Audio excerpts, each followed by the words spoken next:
but it hurts. I really think of like, number one, if I would have done it, I would have had like all this. And not the material thing, just my sons. The beauty of life. Just that was ahead. and then I also think about all the people that honestly just may not have the strength, you know what I mean, to get past it, because and I so hate when people, you know, and it comes from old school, you know, suicide people are weak, and that's freaking bullshit, man. I mean, to me, it takes the biggest balls of the world to pull the trigger. I had the trigger. I didn't have the balls to do it. To be honest with you, I didn't have the balls to do it. And swallowing pills and stuff like that, man, does it feel good to talk about it? It feels good to be a man. Because that's what I love about me, because I'll rock your world, man. I'll beat your ass down if I need to. No, I'm just saying, but man, I just love being who I am. And that's what's so funny about all the experiences of life, right? You turn around and they all mean something. But when you can be a real person, you can, and making me, I cry a lot because it's matters of the heart. Yeah. And to me, that's strength when a man can cry. That's strength when a dad can cry. It's strength when dad can admit that he's wrong or share. And that's why I just hope this happens. I just hope that, you know, Phil, we're going to touch people. We're going to touch people. And I know, I really truthfully know, but I hope it never, as we go on this journey, I hope it never stops that in my heart, that feeling right now. Like I don't become numb to that feeling and just tell the story. We'll see. Yeah. Life goes on. That's life goes on. That's the shitty part about it, huh? Yeah. Families, man, they got to keep going. Woo!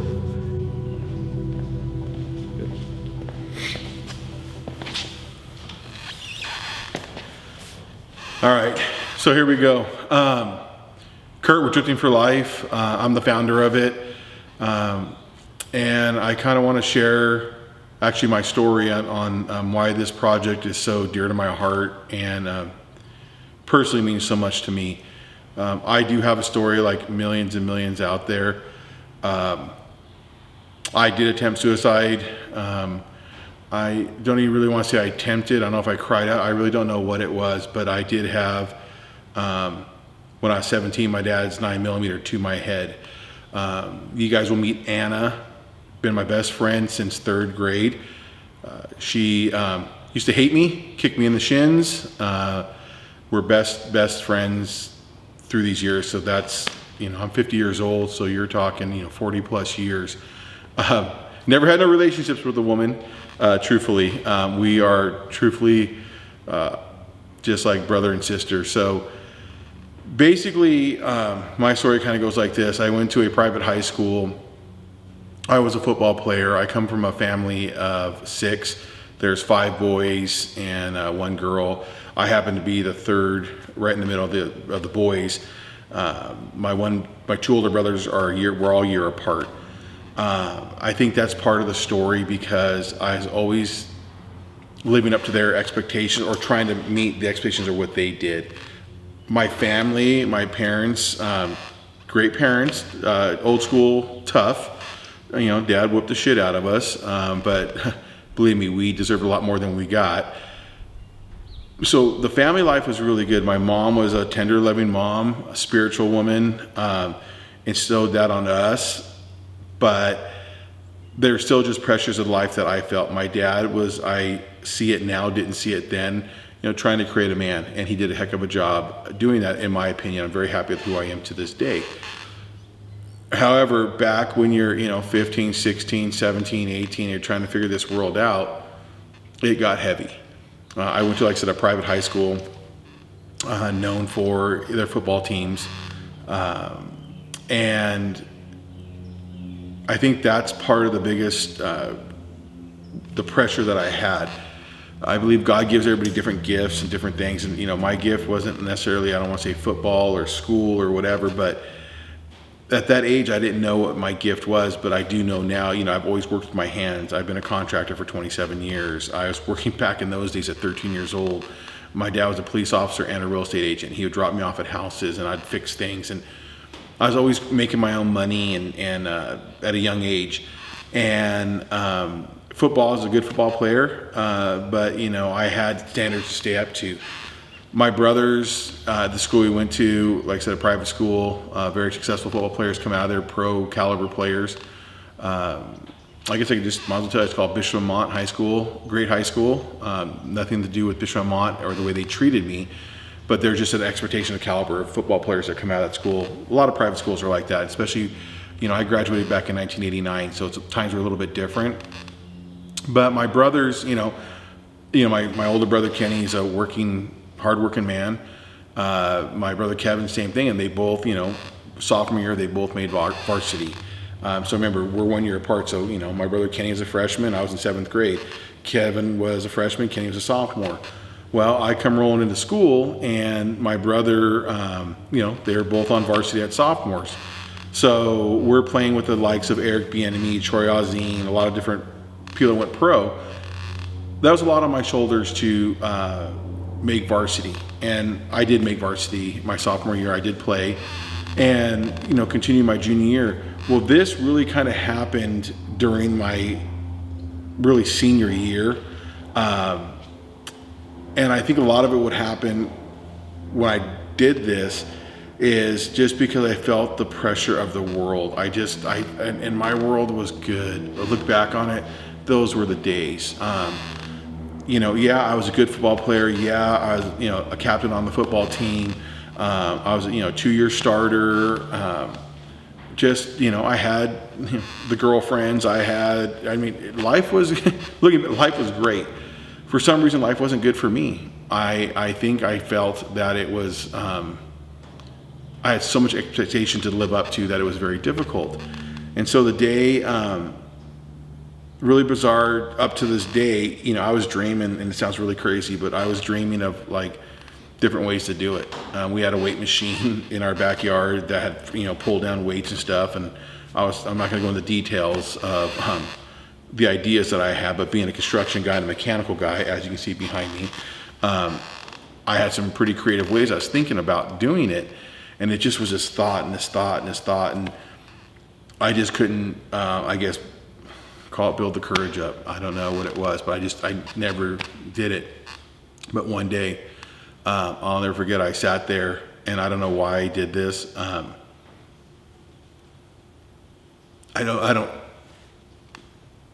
It was, I remember going to my mom and dad's room. My mom and dad weren't home. And I remember sitting on, my dad always kept his 9mm in the top drawer of his dresser. I knew it was always there. He had his 9mm.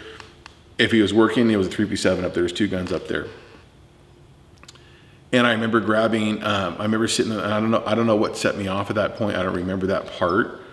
All I remember is I sat on I sit in my mom's bed. Literally, I was sitting, her bed was here, the phone was right here, or my parents' bed, and the phone was right here, and the dresser was right there. And my dad's drawer was over there, and I just got up and I grabbed it. And I was just gonna do it. I don't know. I didn't care. I got past worrying about it was gonna hurt. I got past a lot of things. And I literally had the gun to my, I don't know why it's emotional, because it just was real to me back then. I look back at, if I would have done it back then, if Anna wasn't there or on the other side, if I would have done it, I wouldn't have had this wonderful life. I wouldn't be here sharing this with you guys right now. I wouldn't be living, I wouldn't have my boys. I wouldn't have anyway, so I literally put the gun to my head.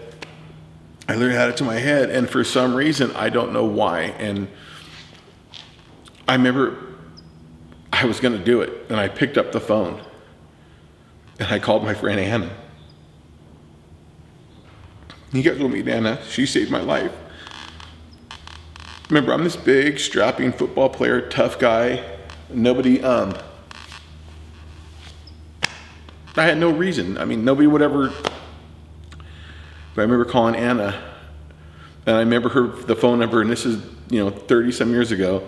We lived in West Covina, 919, and I want to say it was her phone number back then. I want to think that was her, but I know it was 919. And she picked up the phone, and I don't even remember what she said, how she said it. All I know is that because of that phone call, I didn't do it. I look back on that day, and life hasn't been easy for me. I've had a lot of trials and tribulations, and life's not easy. But I look back on that day, and I just think about what I wouldn't have had. I didn't really have anybody to talk to. In those days, it wasn't really, you just didn't talk about stuff like this. And I thought life was rough back then. Here comes the calling of the mission at hand now. I think of the youth of today. I don't know what I was feeling. We all feel the same thing. We all feel at a certain age, confusion. What do we do with our life? And I think that's a lot what it was, is that I was like, okay, high school's over. Now what do I got to do? What's just all the unknowns. Today, I just think the suicide and the epidemic that we do and we see and we hear about is a lot because there's so much social media. There's so many of these other influences that these youth and the youth have right now, that my heart goes out to them. And I used to, raised in that time area, if you, attempted suicide or you committed suicide, you were a weak person, or you were, something was wrong with you.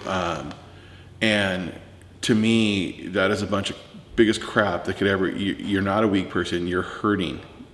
It's confused, but I can tell you right now that it is you and your feelings that matter more than anybody. I don't care what anybody says to you. It's not a big deal. It's a big deal.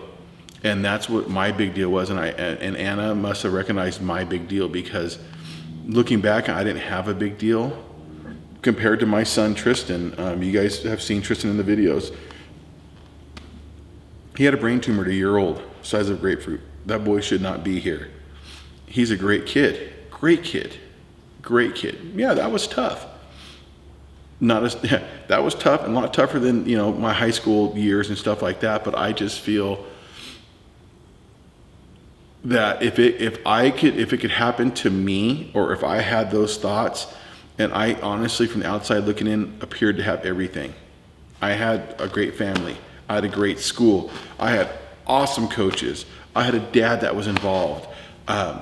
We weren't rich, but I never went without. And if I could have those thoughts, millions can. So I'm not sorry for getting emotional. It's just part of my, I guess it's part of the healing process for me. But I just wanted to share my story and hopefully encourage you to talk about it. The purpose and the mission of Drifting for Life is to talk about it, to at least know that you're not alone, that your feelings aren't wrong, that your feelings, to be honest with you, I think are more normal than we want to admit, but they are. Because sometimes it is harder to live and to go on this world, but this world will not be a better place without you. You've been put on this planet for a reason, and I think we have to see the mission through, and you'll understand why in the years to come. Thanks for listening.